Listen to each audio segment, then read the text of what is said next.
ఇక తెలంగాణలో ఇవాళ రాహుల్ పర్యటనకు సంబంధించి మరింత సమాచారాన్ని మా కరెస్పాండెంట్ చంద్రశేఖర్ అందిస్తారు. చంద్రశేఖర్ చెప్పండి, ఈ రోజు ఉదయం 10:30 ప్రైవేటు విద్యా సంస్థల అధినేతలతో రాహుల్ భేటీ కాబోతున్నట్టుగా తెలుస్తోంది. అదేవిధంగా ఈరోజు షెడ్యూల్ ఏ విధంగా ఉండబోతోంది? చంద్రబాబుతో కూడా అల్పాహారానికి భేటీ అవుతారన్నట్టుగా కూడా ప్రచారం జరుగుతోంది. ఏంటి అప్డేట్స్ ఏంటి?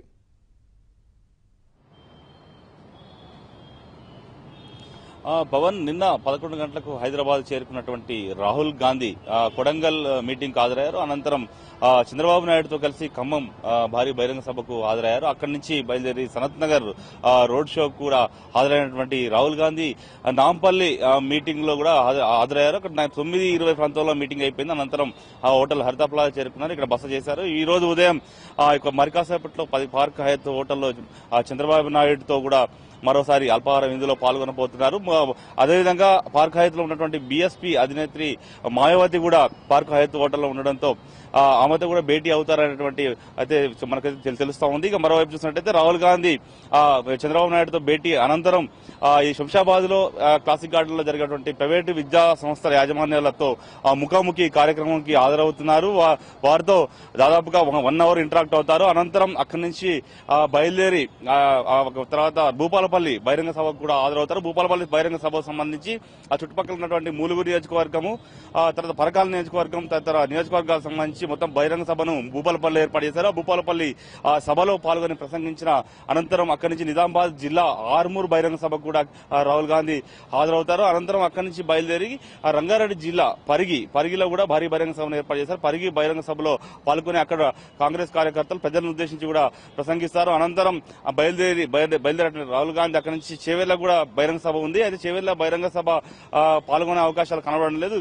కాసేపు ఆగి మాత్రం అభివాదం చేసి మాత్రమే వెళ్తారనేటువంటి ఇది కాంగ్రెస్ వర్గాలు చెప్తున్న పరిస్థితి. అనంతరం శంషాబాద్ ఎయిర్పోర్ట్ చేరుకొని ఢిల్లీకి ప్రయాణం అవుతారు. అనంతరం మళ్ళీ 3వ తారీఖు కూడా రాహుల్ గాంధీ పర్యటన ఉండేటువంటి అవకాశాలు కూడా మనకు కనిపిస్తాయి. నిన్నటి నుంచి చూసినట్టయితే రాహుల్ గాంధీ షెడ్యూల్ అంతా కూడా చాలా బిజీగా కొనసాగుతుంది. ముఖ్యంగా ఖమ్మం బహిరంగ సభ కావచ్చు, సనత్ నగర్ బహిరంగ సభలో చంద్రబాబు నాయుడుతో కలిసి పాల్గొన్న సమయంలోనే ఇద్దరు కలయిక కూడా ప్రజలంతా స్వీకరించిన పరిస్థితి మనకు కనిపిస్తుంది. ఎందుకంటే ఎక్కడ చూసినా కూడా జనం అనూహ్యంగా వాళ్ళ ప్రసంగాలు స్పందించిన పరిస్థితి మనకు కనిపిస్తుంది. ముఖ్యంగా రాహుల్ గాంధీ ప్రసంగాల్లో మోడీని టార్గెట్ గా కూడా రాహుల్ గాంధీ ప్రసంగాలు ఉన్నాయి. ముఖ్యంగా నాంపల్లి మీటింగ్ లో అయితే ఖచ్చితంగా మోడీని టార్గెట్ చేస్తూ అక్కడ మాట్లాడిన సందర్భంలో ప్రజల నుంచి చాలా స్పందన అయితే అనూహ్యంగా లభించిన పరిస్థితి ఉంది. ప్రస్తుతం మనం హరిత ప్లాజా వద్ద ఉన్నాం. హరిత ప్లాజా వద్ద చూసినట్టయితే ఇప్పటికే కొంతమంది నేతలంతా కూడా రాహుల్ గాంధీని కలిసేందుకు ఇక్కడ ప్లాజా హోటల్ కు వచ్చారు. ఇప్పటికే మాకు ఆర్సీ కుంతియాతో పాటు మరి శశిధర్ రెడ్డి ఇప్పటికే రాహుల్ గాంధీతో భేటీ అయ్యారు. ఇంకా మరి కాసేపట్లో మిగతా నేతలంతా కూడా ఇక్కడ చేరుకునే అవకాశం కనిపిస్తోంది. ఇక్కడ నుంచి ఆయన 10 గంటల ప్రాంతంలో బయలుదేరి పార్క్ హయత్ కు చేరుకుంటారు. పార్క్ హయత్ చేరుకున్న అనంతరం అక్కడ చంద్రబాబు నాయుడుతో అల్పాహార విందులో పాల్గొంటారు. అక్కడ జాతీయ రాజకీయాలపై కూడా చర్చించే అవకాశం కనిపిస్తుంది. ఒకవైపు మాయావతి కూడా అదే హోటల్లో ఉండడంతో మాయావతితో భేటీ అవుతారని తెలుస్తుంది. ఎందుకంటే ఒకవైపు వచ్చే ఎన్నికలన్నీ కూడా చాలా కీలకమైన ఎన్నికలు కాబట్టి 2019లో ఒక జట్టుగా వెళ్లాలనే ఉద్దేశంతో చంద్రబాబు నాయుడు ఇప్పటికే ఆ ప్రయత్నాలు చేస్తున్న క్రమంలోనే మాయావతితో కూడా భేటీ అవుతారనేటువంటి ఒక చర్చ అయితే నడుస్తోంది. ఈ నేపథ్యంలో మొత్తంగా చూసినట్టే మహాకూటమి కంటిన్యూ చేయాలనేటువంటి ఆలోచన ఇద్దరు నేతలు అటు రాహుల్ గాంధీలోను అటు చంద్రబాబు నాయుడులో కనిపిస్తున్న నేపథ్యంలో ఇదంతా కూటమి కట్టే అవకాశాలు ఉన్నాయి. ఇప్పటికే కొంతమంది నేతలంతా కూడా ఇప్పుడిప్పుడే హరిత ప్లాజాకు చేరుకుంటున్నారు. మొత్తంగా చూసినట్టయితే ఈలో రాహుల్ గాంధీ షెడ్యూల్ అంతా కూడా చాలా బిజీగా కొనసాగుతుంది. ముఖ్యంగా ఈ భూపాలపల్లి సభ కావచ్చు, ఆర్మూరు పరిగి సభల్లో మాత్రం ముఖ్యంగా కేసీఆర్ టార్గెట్ గానే రాహుల్ గాంధీ విమర్శలు చేస్తారు. ఎందుకంటే నిన్న రాహుల్ గాంధీ ప్రసంగాలను ఒకసారి మనం పరిశీలించినట్టయితే టీఆర్ఎస్ అంటే రాష్ట్ర స్వయం సంఘ్ పరివారుగా కూడా ఆయన ఆవేదన చేశారు. అదేవిధంగా కేసీఆర్ ని కూడా కమిషన్ రావు అంటూ కూడా కొత్త మాటలను కూడా తెర మీద తీసుకొచ్చారు.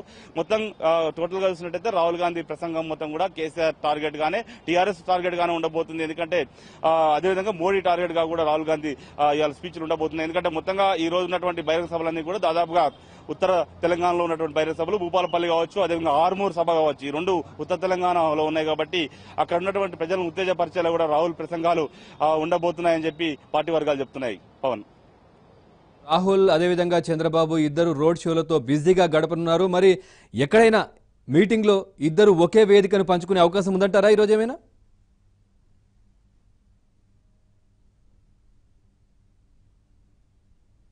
అయితే విడివిడిగానే అన్ని సమావేశాలున్నాయి. ఒక పార్క్ హయత్ మీటింగ్ మాత్రమే అల్పాహార కార్యక్రమంలో జాతీయ రాజకీయాలపై మాత్రమే చర్చించనున్నారు. ఇక మిగతా మీటింగ్లన్నీ కూడా షేర్లింగంపల్లిలో చంద్రబాబు నాయుడు రోడ్ షో ఉంది కాబట్టి చంద్రబాబు నాయుడు కంటిన్యూగా షేర్లింగంపల్లి ప్రాంతంలో పర్యటిస్తారు. ఎందుకంటే రాహుల్ గాంధీ ఈ మీటింగ్ అనంతరం శంషాబాద్ వెళ్లి అక్కడ ఉన్నటువంటి ప్రైవేటు విద్యా సంస్థల యాజమాన్యాలతో ముఖాముఖి అనంతరం అక్కడి నుంచి భూపాలపల్లి వెళ్తారు. కాబట్టి ఎక్కడ కూడా ఒక వేదిక అంటే పంచుకునే అవకాశం అయితే మనకు కనిపిస్తుంది. ఈ రోజు ఎవరి వాళ్ళే షెడ్యూల్ అంతా కూడా బిజీగా ఉంది కాబట్టి ఎవరి షెడ్యూల్లో వాళ్ళే పాల్గొనేటువంటి అవకాశం అయితే మనకు కనిపిస్తుంది. ఎందుకంటే ఈ రోజు మొత్తంగా కూడా అంటే ఇప్పుడు దాదాపుగా 11 గంటల నుంచి 12 గంటల వరకు శంషాబాద్ మీటింగ్ లోనే రాహుల్ ఉంటారు. అక్కడి నుంచి నేరుగా బయలుదేరి భూపాలపల్లి వెళ్తారు. భూపాలపల్లి నుంచి మీటింగ్ కాగానే అక్కడి నుంచి ఆర్మూర్ బహిరంగ సభకు వెళ్తారు. ఆర్మూర్ నుంచి మళ్ళీ పరిగి బహిరంగ సభ రావాల్సి ఉంది కాబట్టి ఎక్కడ కూడా ఇద్దరు టచ్ అయ్యే పరిస్థితి అయితే లేదు. ప్రస్తుతం మరి కాసేపట్లో పార్క్ హయత్ హోటల్లోనే వీరి సమావేశం ఉండబోతుంది. ఈ సమావేశంలోనే జాతీయ రాజకీయాలకు సంబంధించి ఓ చర్చకు రావచ్చు. ఎందుకంటే ఇప్పటికే జాతీయ రాజకీయాల్లో క్రియాశీలక పాత్ర పోస్తున్న చంద్రబాబు నాయుడు వచ్చే ఎన్నికల్లో బీజేపీయేతర ప్రభుత్వాన్ని ఏర్పాటు చేయాలనే ఉద్దేశంతో ఇప్పటికే చాలా పలు ప్రాంతీయ పార్టీలను కలవడం జరిగింది. అయితే వచ్చే ఎన్నికల్లో ఈ ఏపీలో కూడా పొత్తు అంశంపై కూడా ఈ రోజు ఈ అల్పాహార విందులో కూడా చంద్రబాబు నాయుడు మాట్లాడతారని కూడా తెలుస్తుంది. అది రాహుల్ ఇప్పటికే ఆ పొత్తు అంశాన్ని చంద్రబాబుకే వదిలేసినట్టు కూడా మనకు తెలుస్తోంది. Pawan right, thank you Chandrasekhar.